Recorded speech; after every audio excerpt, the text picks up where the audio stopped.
तो आज था WWE मंडे नाइट रॉ का एपिसोड जो कि फाइनली एंड हो चुका है और शो पर सेथ रॉलिंस ने इस बात को पूरी तरह से कंफर्म कर डाला है कि वो पॉसिबली 3 से लेकर 4 हफ्तों तक रहने वाले हैं WWE कंपनी से बाहर, क्योंकि उनकी जो इंजरी है वो काफ़ी ज़्यादा सीरियस हो चुकी है। लेकिन पूरी कहानी तब पलट गई जब गुंथर निकल कर आते हैं बाहर और वो चैलेंज करते हुए दिखाई देते हैं सेथ रॉलिंस को उनकी WWE वर्ल्ड हेवीवेट चैंपियनशिप के लिए। जी हाँ, बिल्कुल सही सुना, गुंथर ने चैलेंज कर डाला है सेथ फ्रीकिंग रॉलिंस को। और इसके अलावा CM पंक और कोडी रोड्स के बीच भी हमें गर्मा गर्मी देखने को मिलती है, जहाँ पर CM पंक और कोडी रोड्स दोनों ही एक दूसरे को कन्फ्रंट करते हैं, जिसके बारे में हम फुल डिटेल में बात करेंगे। और बात करेंगे आज WWE मंडे नाइट रॉ के एपिसोड के बारे में भी फुल डिटेल में बात करेंगे आज WWE मंडे नाइट रॉ के एपिसोड के बारे में। तो शो की शुरुआत देखने को मिलती है सबसे पहले हमारे WWE world heavyweight champion Seth freaking Rollins के साथ। सेथ रॉलिंस रिंग में आते हैं, जहाँ पर वो सबसे पहले बात करते हैं लास्ट वीक के बारे में, जहाँ पर उन्होंने अपनी चैंपियनशिप को डिफेंड किया था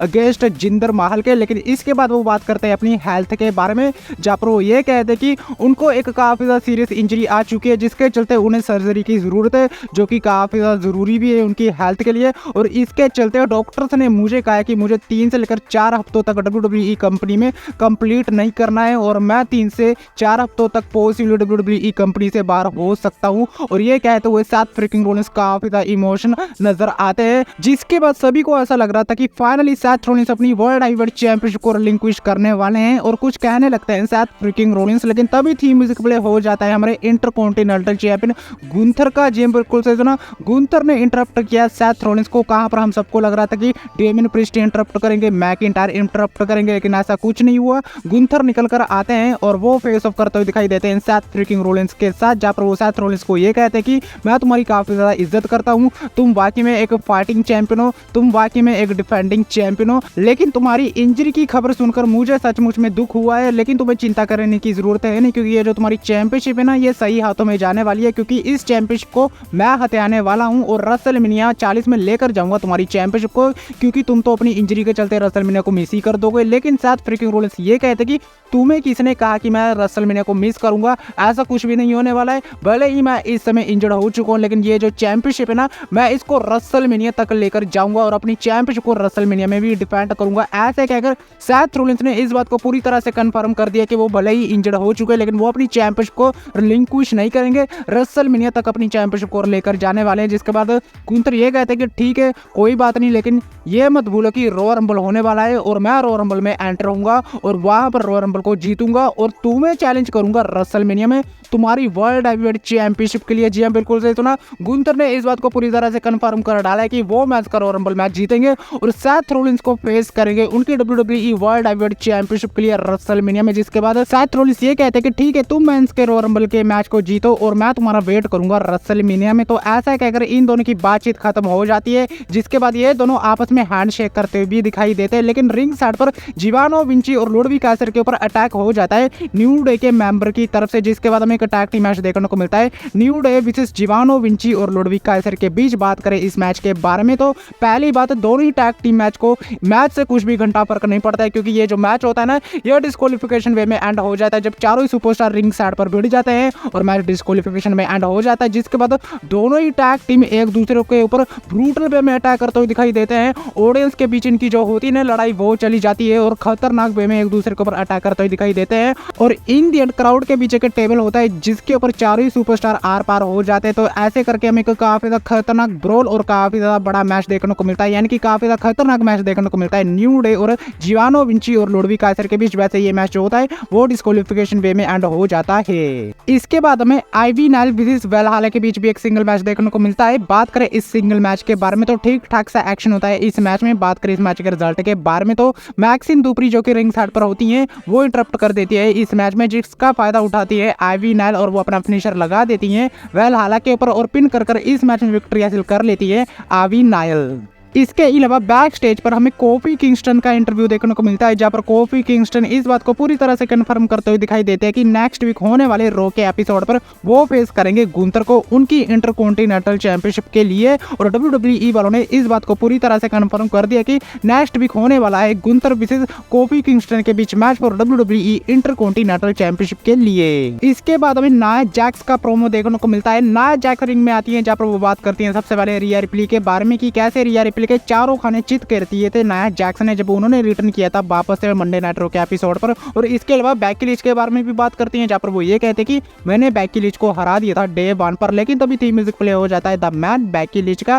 बेकी लिंच रिंग में आती हैं, जहाँ पर वो ये बात करते कि रॉयल रंबल में कुछ भी हो जाए मैं ही रॉयल रंबल का मैच जीतूंगी। और बात रही सिंगल मैच के बारे में, भले ही तुमने मुझे सिंगल मैच में हरा दिया लेकिन रॉयल रंबल में मैं तुम्हें हराऊंगी। लेकिन तभी थीम म्यूजिक प्ले हो जाता है बेली का। जी बिल्कुल से सुना, बेली का थीम म्यूजिक प्ले हो जाता है और बेली रिंग में आती है, जहाँ पर बेली इस बात को कंफर्म करते हुए दिखाई देते कि भैया तुम दोनों का कोई भी चांस नहीं होने वाला है, वुमेन्स का रॉयल रंबल मैच तो मैं ही जीतूंगी। लेकिन तभी तीनों सुपरस्टार एक दूसरे तीसरे के ऊपर अटैक कर देती हैं, लेकिन in the and upper hand मिलता हुआ दिखाई देता है नाया जैक्स को। और नाया जैक्स रिंग में स्टैंड आउट करते हुए दिखाई देती हैं और बेकी लिंच वहां से भाग जाती हैं, भाग तो नहीं जाती है लेकिन हाँ वहां से चली जाती हैं और रिंग में स्टैंड आउट करते हुए दिखाई देती है नाया जैक्स और धजिया उड़ा देती हैं बेली की। इसके बाद हमें मिज और डोमिनिक मिस्टीरियो के बीच एक सिंगल मैच देखने को मिलता है। बात करें इस सिंगल मैच के बारे में तो इस मैच में काफी अच्छी खासी डोमिनेशन हमें देखने को मिलती है मिज की डोमिनिक मिस्टीरियो के ऊपर। लेकिन रिंग साइड पर जेडी मैकडोना और फिन बैलर होते हैं, जो कि इस मैच में लगातार चुल मचाते हुए दिखाई देते हैं और इसी का फायदा उठाते हैं डोमिनिक मिस्टीरियो। अपना फिनिशर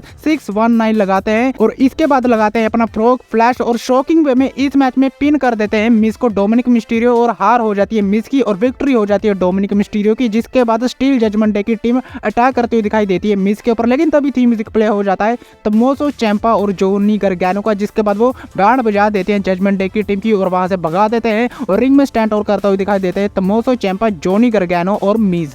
इसके अलावा शो पर हमें चैड केवल वर्सेस आइवार के बीच भी एक सिंगल मैच देखने को मिलता है। बात करें सिंगल मैच के बारे में तो पूरा जोर लगा देते हैं चैड केवल आइवार को हराने के लिए। सुपरप्लेक्स लगाते हैं रिंग के बीचों बीच और टॉप रोप से बेली टू बेली सुपरप्लेक्स भी लगाते हैं, एंकर लॉक भी लगाते हैं चैड केवल। लेकिन इंडियन वेलहला डिस्ट्रैक्ट कर देती हैं चैड केवल को, जिसका फायदा उठाते हैं आइवार और अपना फिनिशर लगा देते हैं चैड केवल के ऊपर और पिन कर इस मैच में विक्ट्री हासिल कर लेते हैं आइवार और विक्ट्री हो जाती है आइवार की इस सिंगल मैच में। लेकिन इसके बाद फाइनली हमें best in double CM Punk और हमारे दी अमेरिकन नाइटमेयर कोडी रोड्स के बीच फेस ऑफ देखने को मिलता है, जहां पर इतना कमाल का फेस ऑफ हमें देखने को मिला जिसको देखने में काफी ज्यादा मजा आ गया। सबसे पहले आते हैं दी अमेरिकन नाइटमेयर कोडी रोड्स, उसके बाद आते हैं सीएम पंक। पहले तो दोनों काफी अच्छे से बात करते हैं, लेकिन इसके बाद सीएम पंक दी अमेरिकन नाइटमेयर कोडी रोड्स के डैडी जी के बारे में बात कर लेते हैं, जहां पर वो ये कहते हैं कि तुम्हारे डैड ने मुझे एक रिस्पॉन्सिबिलिटी दी थी और वो ये थी कि मैं तुम्हारा ध्यान रखूं WWE कंपनी में। लेकिन तुमने WWE कंपनी में काफी ज्यादा कुछ कर लिया है मेरे बिना भी, क्योंकि मैं WWE कंपनी से चला गया था।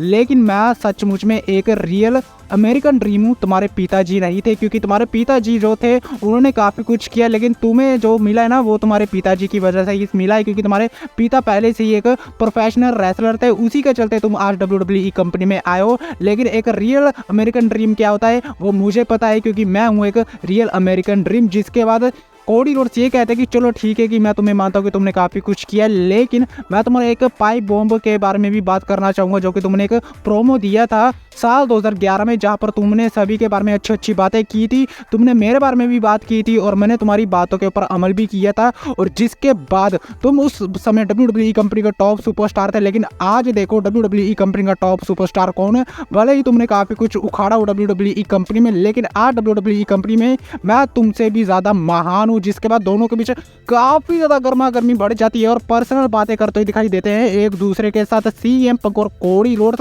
और कोडी रोड्स काफ़ी ज़्यादा गुस्से में ये कहते हुए दिखाई देते कि भैया तो कुछ भी कर ले, रॉयल रंबल में मैं तुझे एलिमिनेट करूंगा और जीतूंगा मैच का रॉयल रंबल मैच। जिसके बाद सीएम पंक को भी गुस्सा आ जाता है और काफ़ी ज़्यादा खतरनाक वे में वो कन्फ्रंट करते हुए दिखाई देते हैं कोडी रोड्स को। और ऐसा लग रहा था कि सीएम पंक अब अटैक ही कर देंगे कोडी रोड्स के ऊपर, लेकिन ऐसा नहीं होता है। दोनों ही काफ़ी ज़्यादा गुस्से में दिखाई देते हैं और दोनों ही एक दूसरे को देखते हुए रिंग को स्केप करते हुए दिखाई देते हैं। और एक काफ़ी ज़्यादा कमाल का और खतरनाक प्रोमो सेगमेंट देखने को मिलता है हमें कोडी रोड्स और best in the world CM Punk के बीच आज WWE मंडे नाइट रॉ के एपिसोड पर, जिसको देखने में काफी ज्यादा मजा आया। लेकिन बात करते हैं आज हुए रॉ के मेन इवेंट के बारे में, तो यहाँ पर हमें सिंगल मैच देखने को मिलता है Drew McIntyre versus Damien priest के बीच। बात करें इस सिंगल मैच के बारे में तो भैया दोनों ही काफी ज्यादा गुस्से में थे एक दूसरे के ऊपर और ऐसा लग रहा था कि जैसे दोनों ही एक दूसरे की जान ले लेंगे। बात करें इस मैच के बारे में तो काफी बढ़िया और काफी ज्यादा दमदार एक्शन हमें देखने को मिलता है। ब्रोकन एरो और साउथ ऑफ हेवन रैकनिंग लगाते हुए दिखाई देते हैं डेमियन प्रीस्ट ड्रू मैकिंटायर के ऊपर, जिस पर